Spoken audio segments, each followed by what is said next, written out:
रंग माझा वेगळा या मालिकेच्या 7 जुलैच्या भागामध्ये आपण बघणार आहोत. सौंदर्या ही दीपाला सांगते तर मी दीपिकाला अनाथ आश्रममधून दत्तक घेतलेले आहे. तर दीपा म्हणते किती खोटं बोलणार आहात आई.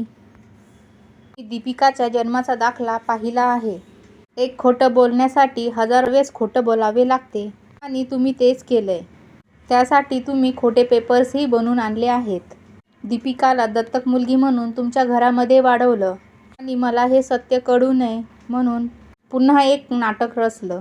आता अजून तुम्ही किती खोटं बोलणार आहात आई. आणि हे कशासाठी तर माझी मुलगी तुमच्याजवळ ठेवण्यासाठी का. माझ्या मुली पोटामध्ये असताना कार्तिकने त्यांना नाकारलं आणि त्यातीलच एक मुलगी जवळ ठेवण्यासाठी मी हे सर्व केलं आणि मला फसवलं. त्यावर सौंदर्या दीपाला म्हणते माझं बोलणं तू ऐकून तर घे. यावर दीपा म्हणते मला काहीच ऐकायचं नाही आता. मला आता सर्व कळलं आहे. आता माझ्यावर एक कृपा करा की तुम्ही परत माझ्याशी खोटं बोलू नका. सौंदर्या दीपाला म्हणते नाही ग, मला आता तुला सगळं खरं सांगायचं आहे. त्यावर दीपा म्हणते कधी, आता का.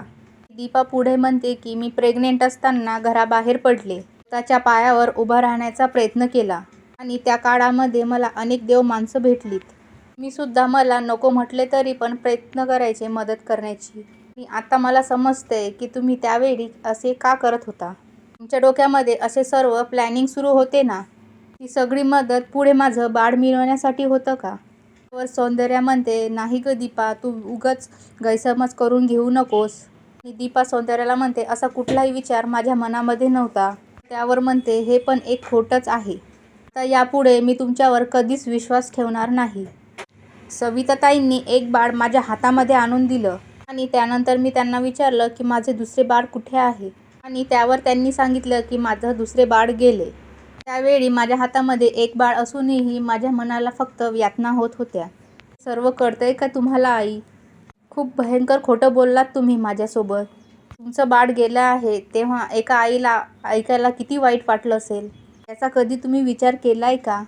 माझं जिवंत बाळ जवळ असूनही त्याचं मी स्वागत नाही करू शकले. मला सगळं समजले होते की 9 महिने जे वाढणारं माझं बाळ या बाळासोबत होते या जगातून गेले आहे. माझ्या मनाला किती यातना झाल्या असतील हे कळतं का आई तुम्हाला. का वागलात तुम्ही असं माझ्यासोबत. किती आघात सहन केले, किती दुःख पचवलेत हे माझं मला माहिती आहे. माझं एक बाळ गेले म्हणून तेव्हा माझी जगण्याची उम्मीदच संपली होती. आणि त्यानंतर मी कार्तिकीचा चेहरा पाहिला आणि विचार केला जे काही घडलं त्यामध्ये माझे या बाळाची काय चूक आहे. त्यावर अन्याय होऊ द्यायचं नाही आणि हिचं पालनपोषण करण्यात कुठे कमी पडायचं नाही. म्हणून माझ्या गेलेल्या बाळाचं दुःख बाजूला ठेवून कार्तिकीला मोठं करायला सुरुवात केली मी.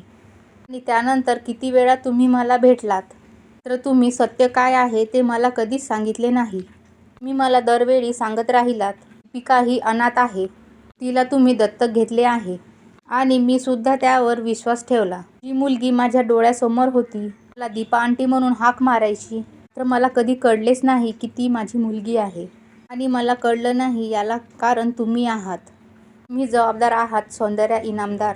इतक्या खालच्या थराला जाऊन तुम्ही असं केलंय आणि माझ्याशी खोटं बोललात. तर तुम्ही या घरची सून आहे, या घरची लक्ष्मी आहे असे म्हणत राहिलात. मात्र तुमच्या मनामध्ये काहीतरी वेगळंच होतं. खरंच तुमचं प्रेम होते का माझ्यावर. हे सर्व खोटंच होतं. आणि हे सर्व ऐकून सौंदर्याला खूप मोठा धक्काच बसतो. सौंदर्या दीपाला म्हणते अगं नको ग अशी बोलूस. दीपा हे सौंदर्याचं काहीच ऐकून घेत नाही. ती नेहमी सौंदर्याला म्हणते की का तुम्ही माझी मुलगी मला परत का नाही दिलीस. मला सतत खोटं बोलायला काहीच वाटले नाही का. भले तुम्ही तिला ऐश्वर्य दिले असेल पण आईचं प्रेम देऊ शकला का. तुम्ही तिला तिची खरी आई कधीच देऊ शकला नाहीत. मला कधीच जाणवले नाही का ही मुलगी ही सगळीकडे आई शोधत आहे. फक्त तुमच्यामुळे तिची आई तिला नाही मिळू शकली. आजही दीपिकाला माहिती नाही तिची आई जिवंत आहे आणि मी आहे तिची खरी आई. गेली 6 वर्ष माझी मुलगी आई विना राहिली आणि आईच्या प्रेमाविना वाढली. आता तिच्या आयुष्यातली ही 6 वर्ष कशी भरून काढू. आणि त्यानंतर ती सौंदर्याला म्हणते आई मला 6 वर्ष पाठीमागे जायचे नाही. सौंदर्या इनामदार आहात ना तर तुम्हाला काहीच अशक्य नाही. मला प्लीज 6 वर्ष मागे घेऊन चला. मला माझ्या बाळाला असं अलगद हातामध्ये घ्यायचं आहे. तिला हृदयाशी कवटाळायचं आहे. पहिल्यांदा ती पालथं पडायचं बघायचं आहे. तिचे मला सगळे लहानपणच्या आठवणी बघायच्या आहेत आणि तिचे खूप लाड करायचे आहेत. कारण गेली 6 वर्ष ती माझ्याकडे नव्हतीच. आता मला ती 6 वर्ष पुन्हा हवी आहेत. खूपच टेन्शनमध्ये येते. हे ऐकून सौंदर्या पण रडायला लागते आणि दीपा सौंदर्याला म्हणते की द्या ना मला ती 6 वर्ष. म्हणून तुम्ही जे माझ्याकडनं हिरावून घेतले आहे ती 6 वर्ष मला आता पुन्हा हवी आहेत. मला 6 वर्ष प्लीज मागे घेऊन चला.